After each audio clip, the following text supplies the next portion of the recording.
Hey everybody, this is Joe. Thank you for watching my Giga-Texas construction update video.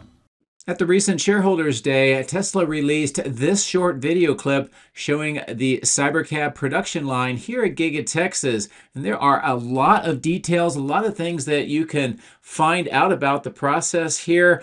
And I would recommend that you go through this video clip and you can stop it and take a look at some of the details. But there are a few things that I want to talk about today. Now, first off, they mentioned that production will be beginning in April of 2026, so just about 5 months from now. So that's really great to see that they've made this amount of progress, although a lot of work still remains. I also want to talk a little about some of the details that are in this video, particularly with the unboxed process and why that is important for the Cybercab, and also some information about where in the factory this is actually located. So what exactly does the unboxing process mean? Well, it's a complete reimagination of a way the vehicles are built. Traditional ways assembles parts, makes the shell of the vehicle, and then everything is put inside that shell to complete the car. With the unboxed process, they break the vehicle into 4 large chunks. Those are assembled separately, including all the interior and a lot of the suspension and electronic and motor parts of the car. Then they're brought together, bolted together on the line with automation, and then basically the car is done in one major step. Now, key to that process is castings, and this allows the vehicles to be manufactured in large chunks. These are rear subframe and the rear hatch hoop section, 2 different castings that are used to build the Cybercab, and these are outside the east side of Giga-Texas.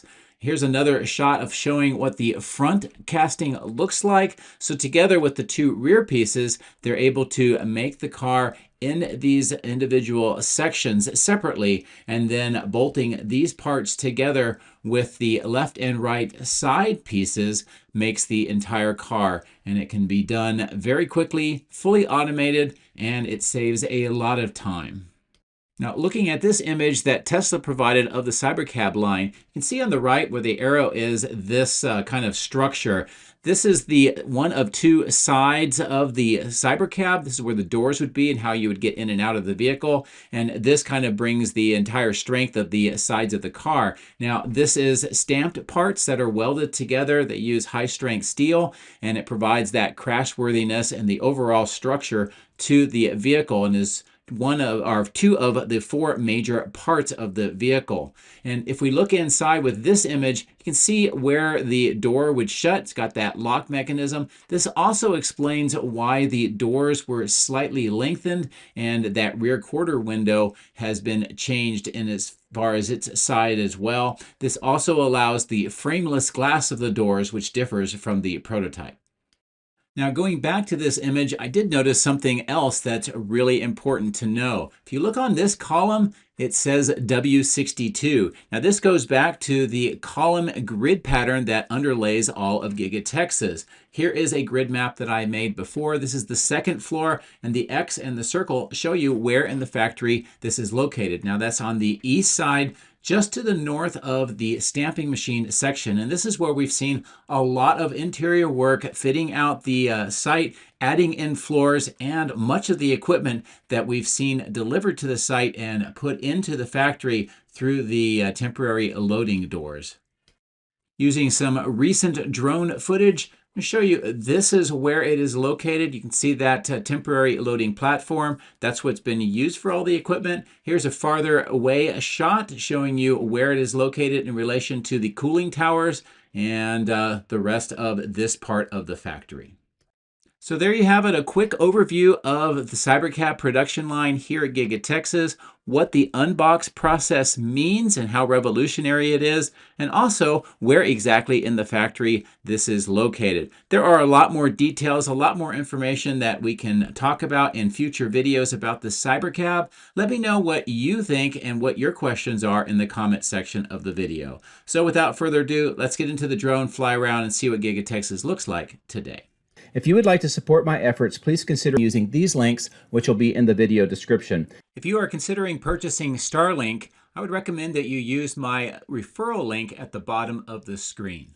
Don't forget to hit the like and subscribe buttons on my YouTube video, as this helps as well. Thank you. My drones are ready and raring to go. Let's go flying over Giga-Texas.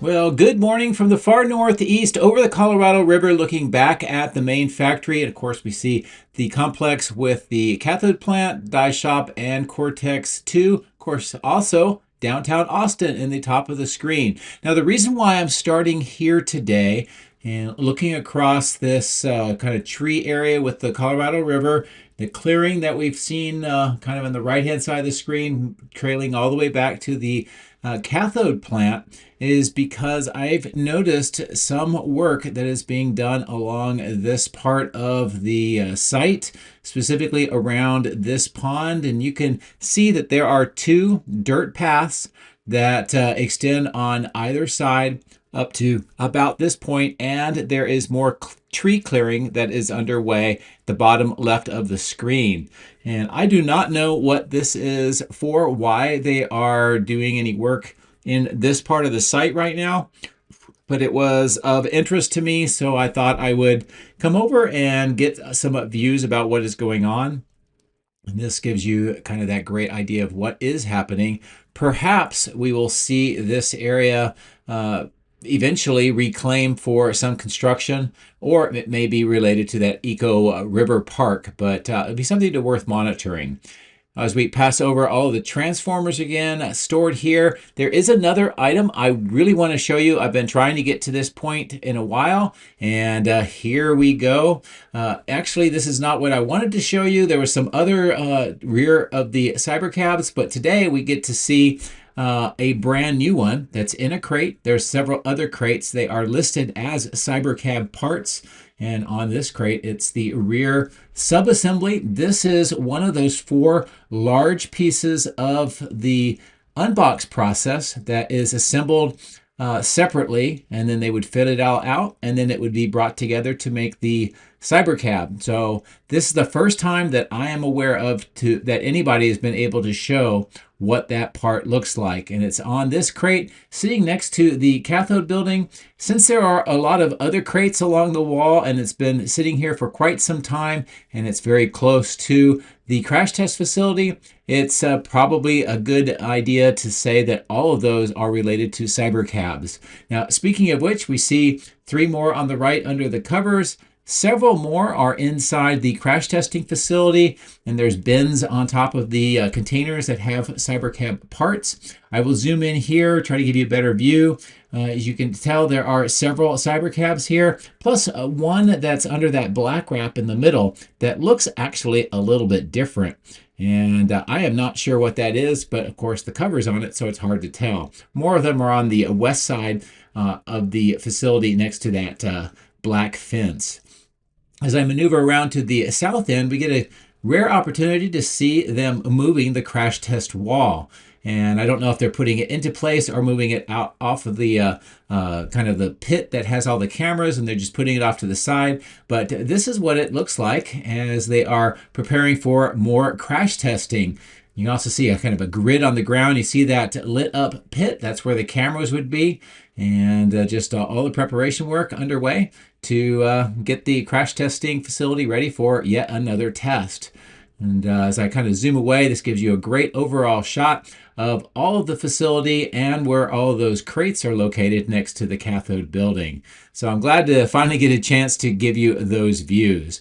So I'm going to kind of fly back to the west along the south side of the cathode building, the die shop, and Cortex 2, and show you a lot of the work that is going on at this facility. Now, starting on the south end, you can kind of see that they have a little bit of a roadway underneath the power lines. They've been doing a little work on the ground around this location, and also some trenching on the south side. On the southwest corner, we see more of the screw-type piers on the left waiting to be installed. And as I zoom in, this gives you a great view of all of the piers so far on this side of the site.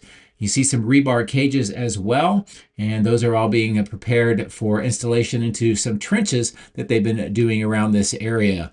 And I've also saw, and you'll see at the end of the video, some of the cooling units that will be installed on top of these piers. And they are putting in some of the steel studs to close up that opening here on the south end of the west hallway. And we're going to see into the west hallway on the north end in a little bit later on the video. Here's a good view of some more trenching. There's some of that red concrete on it, so that shows that it's electrical conduit that's coming out through that part over to the transformer. On the east side, between the die shop, there is a lot of activity here. You can see some concrete trucks waiting for their chance to bring concrete over to the large pump truck that you can see getting set up. Rebar cages on the left-hand side of the screen being made. You can see the rebar cages being placed into this formed section. So it looks like this may be a reinforced area, maybe for some utilities, or some other parts that will support the operation of the building. See some very large excavations on the left with rebar coming up, and comparing to the size of the workers, you get a good idea of the scale. Some screw type piers are being installed in this location, and this is in and around where we saw a lot of conduit being installed. In fact, you can see some of the risers sticking up. As we pass that open door, we'll come to this one. The concrete pipes has been laid in. They're putting the gravel and then filling the trench back up. That'll help to not only conceal it, but keep it from floating. On the ground, you can see the circular depressions all throughout the ground here. That's where the piers have been placed. So because of that, I expect to see some more large construction happening in this location. The bottom of the screen, we see this concrete block.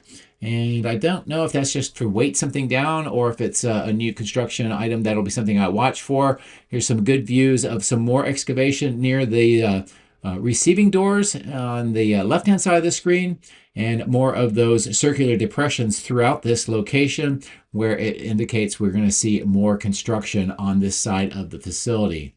On the right, we can see some of the pipes and manifold segments that are waiting for installation. On the left, you can see the workers standing on the newly poured and completed concrete slab.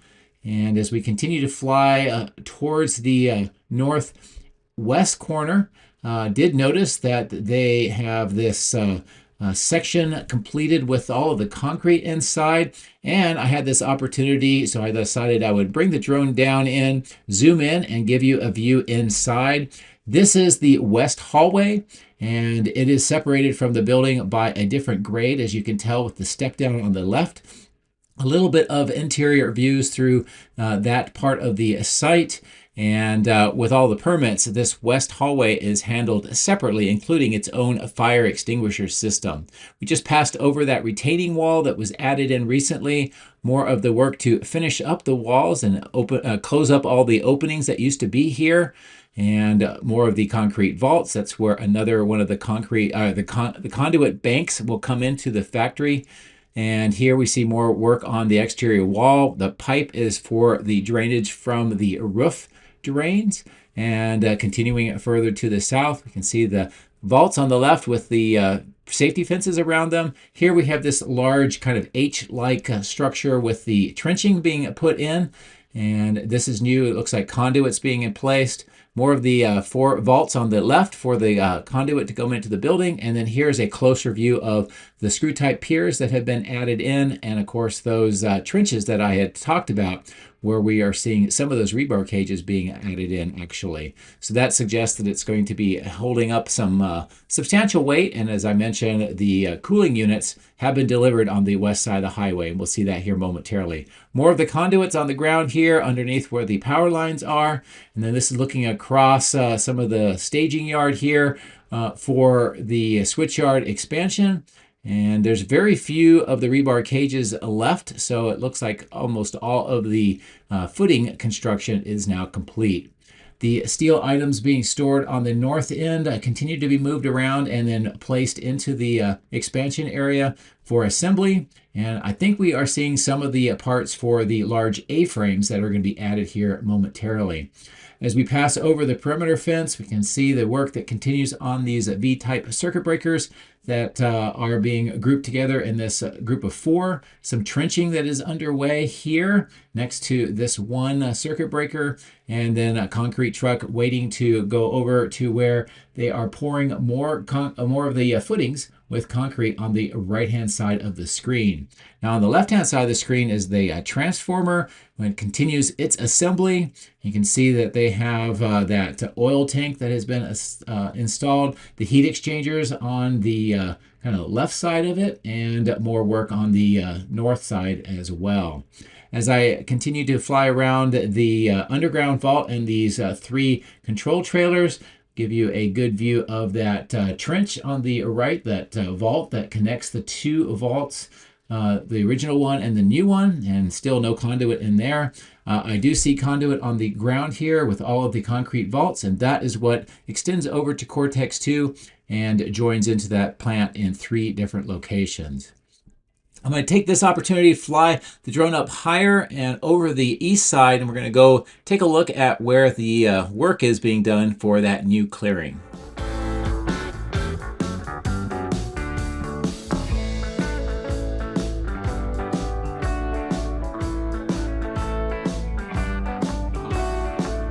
As we fly over this east side, I think it's worth noting that much of this area and the trailers that you see, the equipment, the materials, all of this is in the process of being moved around to support the construction of that new factory. And the clearing that we see on the left could be a place that they're going to be using to move some of the equipment and the workshops away from the right-hand side of the screen, where they may be doing that major construction. It's kind of hard to tell right now. I do know that they have been doing a lot of planning for movement of a lot of this equipment and these facilities, and we're going to be seeing over time how all of this kind of is moved around and repositioned so that the construction can continue. Speaking of which, this large clearing has grown a little bit more. More of the trees have been taken down. They've been grouped together and they're being prepared to be hauled off. I would expect to see the grade improved throughout this section, and then we'll see how they do the repositioning of all of the equipment, the trailers, maybe even part of the east warehouse on wheels, and the rest of this entire east side. So the way it looks right now, which kind of is what we've seen over the last several years, is about to change in a very big way. The intersection of Robotic Avenue and River Road is getting some more trenching across the active roadway, as you can see in the right-hand side center of the screen. And then more of the steel corrugated pipe for the underground water management system has been delivered and kind of arrayed next to the south side of the River Road. And we can look back and see that work continues on the south side of River Road underneath the factory as well. And we'll get a closer view of that here momentarily. I did want to fly over this material staging yard and zoom in to show you this platform. Inside there on the second floor is where the Cybercab production facility, at least the images that we saw in the video clip, take place, and it proceeds throughout this part of the factory. You can see that large black line on the factory. That's where the extension of the building begins, and it of course includes all of this area with the glass south wall. This is where Cortex 1 is located. And that cooling plant looks like all 6 of the fans are operational, providing cooling fluid for the Cortex as it continues to do the training for full self-driving. On the bottom of the screen, we can see that work that continues to the south side of River Road. There is a lot more work on the bottom of the screen that you can see with that caisson, some of the forms, the semicircular forms next to the crane, and more equipment has been brought in the last couple of days. So a lot of work going on here on the south side of River Road. Great view across the south side, across the building to the Cortex 2 plant and the cathode plant that we started the video at. As I come down here for this caisson, it's a good view of what it looks like inside with all of the concrete in that circular form and that access placed. It looks like it's completed. This is a view down into this excavation with the spreader bars, and it looks like, because of the steel planked walls, that this is the extent of that excavations. So a lot of work continues here on this berm, and that black fence is kind of that construction fence that was added in to make sure it separates away from the active production part of the factory. So as we fly to the north towards the flag poles, we'll note a couple of things. One, the flags are at half staff, and they have a great display here for Veterans Day, which was yesterday. This with the flags lower gives you a nice view of this display, and I've seen a lot of ground images of this, but I thought I would give you a drone shot as we do a flyby, and we can see all of the flags from each of the branches of the Armed Forces Services and the POW MIA flag as well. And framed with the main flags, it gives a really good display, and I'm really glad to see that they are honoring our veterans. As I kind of turn back to the factory, I'll just show you the exit point for the Model Ys from the factory itself. There is one just exiting right now, and I was seeing a lot of them throughout my flight today. As I kind of maneuver further to the north, we're going to take a look at some recycling of materials going on from that platform to the yard truck. And then I also noticed that on the roof, work has resumed, adding in more of the solar panels. This part here that they are working on is nearly completed, and then they're going to continue on the north side of the firewall. This kind of gives an underline of the Tesla letters and adds a significant amount of solar panels to the roof. So let's get ready and cross over the highway, and we'll take a look on the other side.